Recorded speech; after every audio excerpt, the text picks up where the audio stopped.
Muy buenos días, amada Iglesia Hispana Antioquía. Bienvenidos al devocional de hoy. Hoy es el día martes 21 de junio. Vamos a ver la palabra en Esther capítulo 8, versículos 11 al 17, con el título Dios protege a su pueblo de sus enemigos.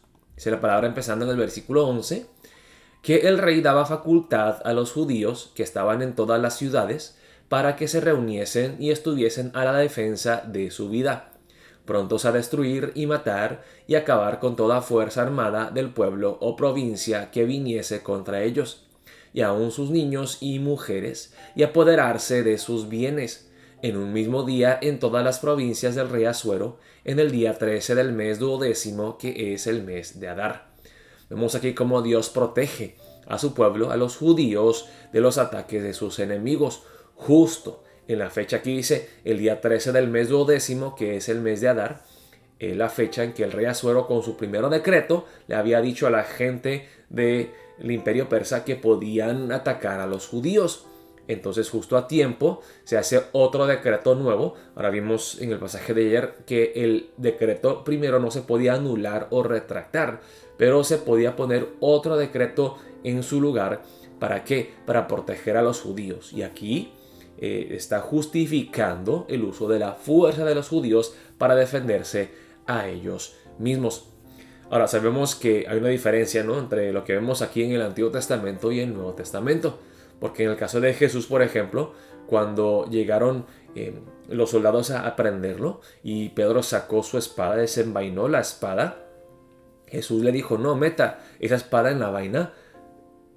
Nosotros no debemos de usar la fuerza bruta para protegernos. Si Dios es soberano, Él nos puede proteger. Así que ahora no estoy diciendo que los cristianos tenemos que andar como tontos y como mensos, así buscando que nos ataquen y que nos golpeen o que nos agredan. Pero lo que sí podemos ver es que en el Nuevo Testamento los cristianos no debemos de usar la fuerza, porque Dios al final es el que nos defiende. Y no solamente la defensa física, que es lo más importante, ¿no? Sabemos que Dios nos defiende espiritualmente. Él nos rescata, no solamente de nuestros enemigos que nos pueden matar físicamente, sino del último enemigo. Nos rescata de lo que es el pecado y la muerte. Así que vemos aquí la diferencia entre el Antiguo Testamento y el Nuevo Testamento. Sigue la palabra en el versículo 13 y dice así: la copia del edicto que había de darse por decreto en cada provincia para que fuese conocido por todos los pueblos, decía que los judíos estuviesen preparados para aquel día, para vengarse de sus enemigos. Y aquí es muy claro, ¿no?, el decreto, que no es que los judíos vayan a salir a atacar a cualquier persona, sino que aquellos que son sus enemigos y que los atacan primero. Ahora veremos en el pasaje de mañana que tristemente pues este rescate de Dios y esta gracia que Dios les muestra al salvarlos, pues tristemente ellos abusan de esta gracia para luego usar la fuerza y la violencia para atacar a sus enemigos. Dice en el versículo 14 así: los correos, pues, montados en caballos veloces, salieron a toda prisa por la orden del rey, y el edicto fue dado en Susa, capital del reino. Aquí vemos que es algo muy urgente, algo muy necesario, que las noticias de este nuevo decreto se difundan en todo el imperio. Entonces vemos aquí que los correos andan montados en caballos veloces para compartir estas noticias a los judíos. Y en esto podemos ver, pues, ¿no?, la urgencia misionera de nosotros como miembros de la iglesia. Ya el rey ha decretado, Dios ha decretado lo que pues Cristo Jesús vino a cumplir en la cruz del Calvario, que hay salvación por medio de Cristo, por la fe, por su gracia. Pero hay personas que aún no han escuchado las buenas noticias y aún no viven en libertad. No conocen de esta gran salvación que nos está disponible en Cristo Jesús. Así que nosotros como cristianos debemos de tener esa urgencia misionera a tomar estas buenas nuevas y a correr, que las buenas nuevas corran hasta los confines de la tierra. Y es por eso que nosotros somos una iglesia misionera.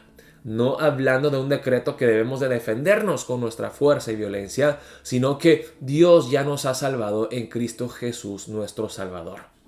Dice en el versículo 15: y salió Mardoqueo de delante del rey con vestido real de azul y blanco, y una gran corona de oro, y un manto de lino y púrpura. La ciudad de Susa entonces se alegró y regocijó, y los judíos tuvieron luz y alegría, y gozo y honra. Vemos aquí entonces cómo las cosas cambian. Hay un gran revés. Antes era Amán, que quería hacer una gran fiesta y engrandecerse a él mismo.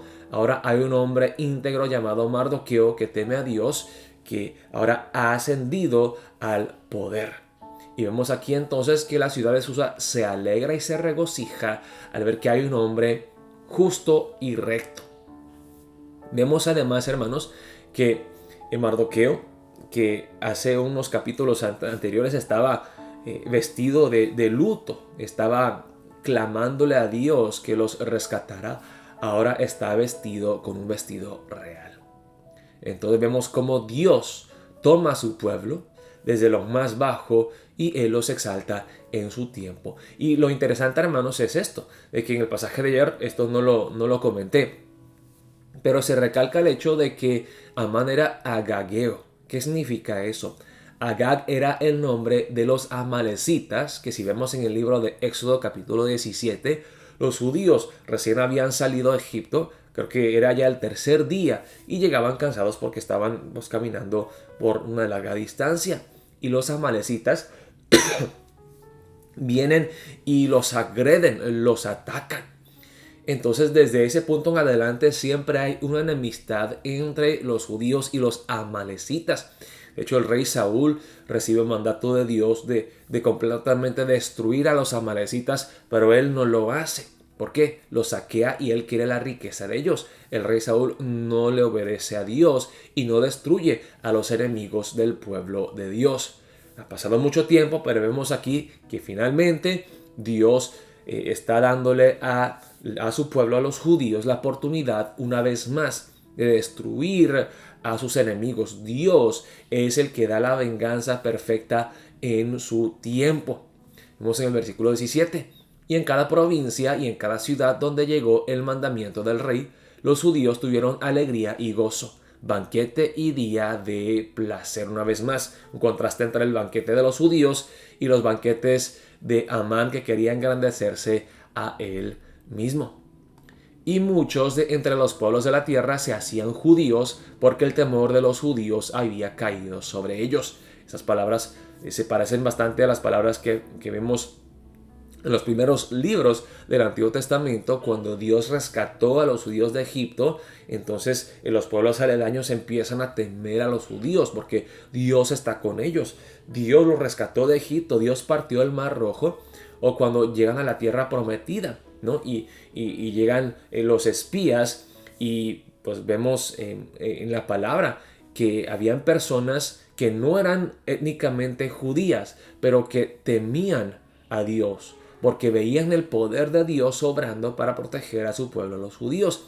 En el libro de Éxodo, por ejemplo, hay egipcios y hay personas gentiles que se salen de Egipto con los judíos para servir a su Dios. Vemos a Rahab, la prostituta, que estuvo dispuesta a proteger a los espías judíos, arriesgando su propia vida porque ella sabía que el Dios de los judíos era el Dios verdadero. Y aquí también viendo cómo Dios rescata a su pueblo y cómo Dios está obrando de una forma real, hay personas que no son judías que empiezan a convertirse al Dios de los judíos. Ahora, ¿son intenciones correctas y puras que tienen las personas al convertirse de esta manera? O sea, ¿están corriendo a Dios porque lo aman y lo quieren adorar? ¿O están huyendo de la destrucción y de la ruina? ¿Están siendo motivados más por el temor que por el amor? Eso no sabemos. Pero lo que sí vemos aquí claramente, hermanos, es que Dios tiene a su pueblo escogido y Él los protege. En su tiempo perfecto, Dios los rescata, los exalta a su manera, en su tiempo. Y nosotros, si estamos en Cristo Jesús, somos miembros del pueblo amado y elegido de Dios, y podemos descansar con esa plena certeza de que nosotros no debemos de defendernos, nosotros no debemos de tratar de luchar para hacer las cosas a nuestra manera, sino que debemos de confiar en Dios, que Dios en su tiempo nos rescatará, Él mismo nos salvará. Vamos a empezar el día de hoy orando de esta manera. Oh Dios, ayúdame a confiar en ti. Como tú rescataste a tu pueblo judío de los ataques de los persas, tú también nos estás sosteniendo en este momento con tu mano derecha. Ayúdanos a confiar en ti, a descansar en tu amor, en tu provisión, en tu protección por nosotros. Oremos de esa manera para empezar el día de hoy.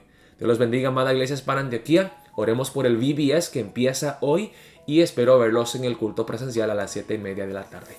Dios los bendiga.